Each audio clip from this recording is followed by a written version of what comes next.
వైసీపీలో మీరు కుదురుకునేట్టనా?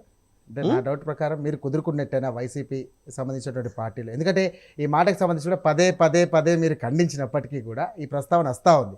మీరు ఎన్నిసార్లు కూడా మీడియా ప్రకారంగా కానివ్వండి, లేకుంటే అనుచరులకు చెప్పినప్పటికీ కూడా ఎందుకో కుదురుకోలేడు, పార్టీ మారే అవకాశం ఉంది అని చెప్పేసి చాలామంది అనుకుంటున్నటువంటి ఒక విషయం. దీని మీద మీరేమంటారు? ఎందుకు అధికారంలోకి వస్తున్నటువంటి పార్టీని వదిలేసి పార్టీ మారవలసినటువంటి అవసరం నాకేముంటుంది? కాకుండా ఇంత దోపిడీ జరుగుతున్నటువంటి ఈ పార్టీల్లోకి ఏ విధంగా పార్టీలు మారుతాననుకుంటున్నారు మీరు?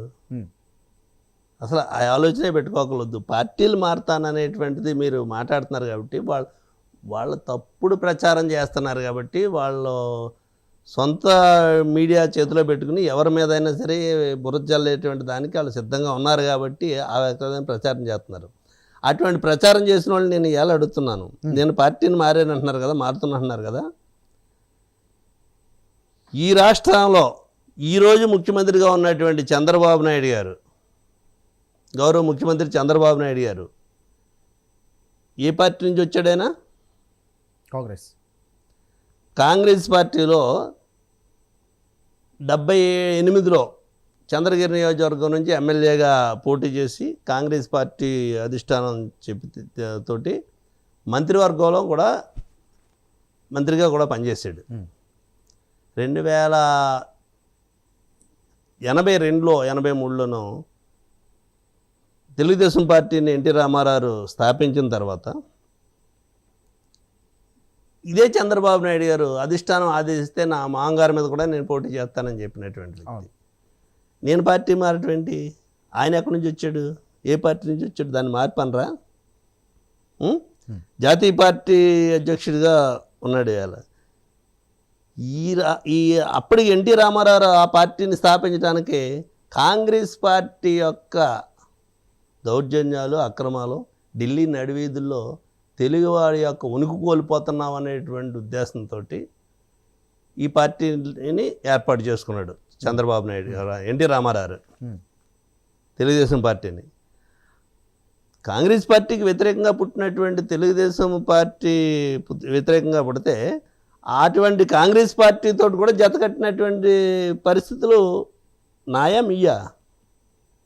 ఎవరిని వదిలేరు మీరు ఈ రాష్ట్రంలోని? సిపిఐ పార్టీని వదిలేరా? సిపిఎం పార్టీని వదిలేసారా? కాంగ్రెస్ పార్టీని వదిలేసారా? బీజేపీ పార్టీని వదిలేసారా? జనసేన పార్టీని వదిలేసారా? ఎవరిని వదిలేశారు మీరు? నేను పార్టీ మారాననేటువంటిది ఎంతమంది వేళ మీ దగ్గర ఉన్నటువంటి మంత్రివర్గంలో ఉన్నటువంటి వ్యక్తులు, ఎమ్మెల్యేలు ఎన్ని పార్టీల నుంచి వచ్చిన వాళ్ళు ఉన్నారు? పార్టీ మారటం అనేటువంటిదే అదొక పెద్ద బూత్ అనుకుంటే ఈ రాష్ట్రంలో ప్రజలు ఎన్నిసార్లు ఎన్ని పార్టీలు మారుతున్నారు? పరిపాలన అనేటువంటిది ప్రజలకు సౌలభ్యంగా ఉంది, నిజాయితీగా మా కోసం పనిచేస్తుంది ఈ ప్రభుత్వం అనుకున్నప్పుడు, ఈ పార్టీ పనిచేస్తుంది అనుకున్నప్పుడు ప్రజల యొక్క ఆశీస్సులు ఉంటాయి. లేదు ప్రజలకి ఇబ్బంది కలిగింది మార్చాలనుకున్నప్పుడు మారుతారు. అల్టిమేట్గా ప్రజల యొక్క అభిప్రాయాన్ని గౌరవించాలి ఏ రాజకీయ పార్టీ అని. Okay, right. చివరిగా మన రాష్ట్ర రాజకీయాలకు వద్దామండి. సో మొత్తం మీద అయితే అమరావతి, ఇక దీనికి సంబంధించి రాష్ట్ర రాజధాని ఒక హాట్ టాపిక్ అయిపోయింది.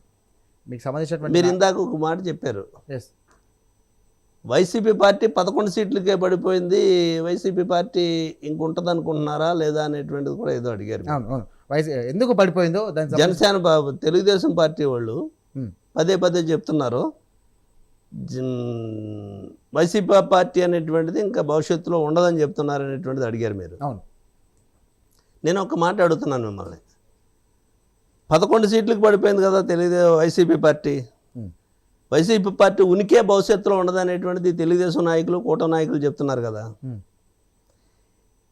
ఇంక ఎక్కడ ఏ సమావేశం పెట్టుకున్నా, ఎక్కడ ఏది మాట్లాడినా వైసీపీ గురించి మాట్లాడకుండా నిద్రపోతున్నారా మీరు? తెల్లవారుతుందా మీకు?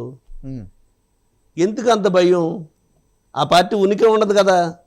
ప్రజలకు ఏం చేస్తారో ఏంటో చెప్పడం మానేసి ఆనాడు జగన్మోహన్ రెడ్డి ఇలా చేసాడు, ఈనాడు ఇలా చేసాడు, అది అలా జరిగింది, ఇది ఎలా జరిగింది అనేటువంటిది ఎందుకు ఉలిక్కి పడుతున్నారు మీరు? నిద్ర పడుతుందా మీకు? నిద్ర పట్టట్లేదు. జగన్మోహన్ రెడ్డి పేరు చెప్తే మీకు రాత్రుల్లో కళ్ళు వస్తున్నాయి.